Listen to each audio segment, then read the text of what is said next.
Before we start, I just want to give a giant, massive spoiler warning for 12 minutes. The game is not perfect, but it is a really satisfying mystery to untangle, so give it a shot if you haven't already.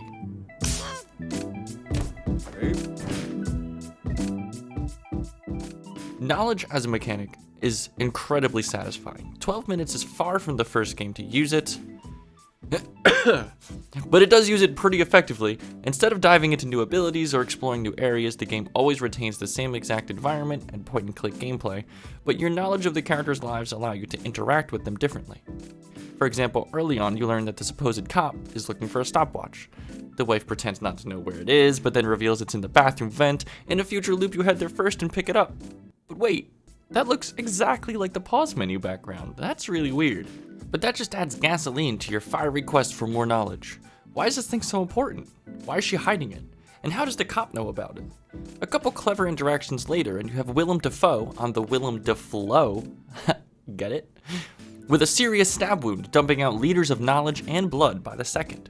He's here to avenge your wife's father. She killed him years ago. She attempted on Christmas Eve, and then she finished the job a few days later on New Year's Eve, but wait, she couldn't have been there on New Year's Eve. There's photo evidence on the fridge. Show him. Who else could have done it? Wait, there was a nanny? They had an affair? They had a son?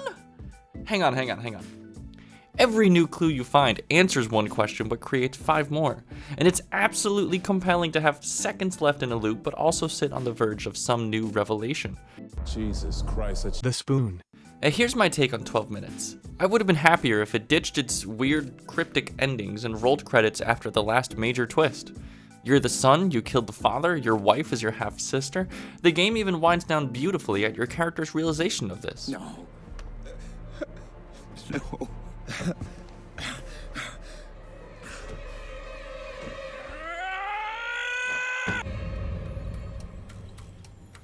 The challenge to reveal this information even feels like a perfect boss of the game moment. Showing the cop the baby clothes when he's scratching his brain for the nanny's name, it perfectly wraps back around to the innocent beginning of the game when the husband was in ignorant bliss.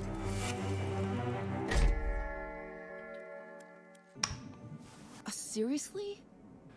Instead, the game opens up one last time to present another slew of questions, except this time there aren't any answers, no matter how many loose ends you pull at. Look at the top of his head! First, you get a flashback scene showing you kill the father. But wait, Willem Dafoe voices the father too? That's weird.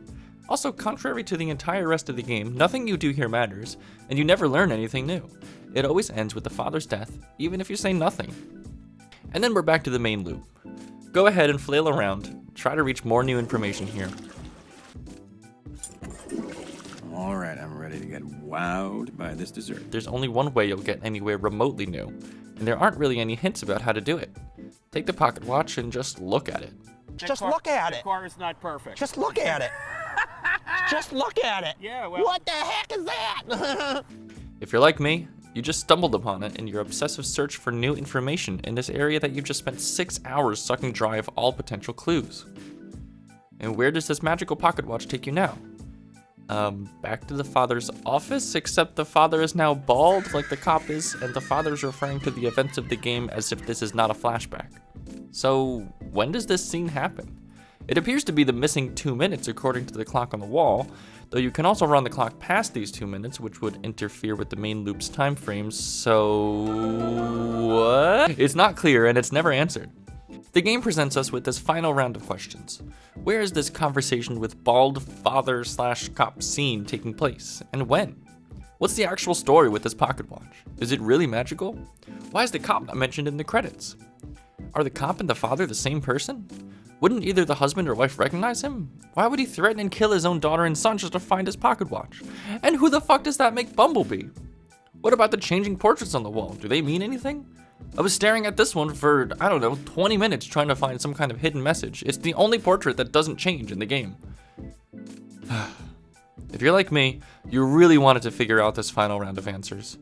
Throughout the rest of the game, moments like this were met with the slow unraveling of new information through thoughtful experiments and dialogue options, but at this point, we could try all the weird ideas we want, and no information is ever given. Will you stop playing with the lights?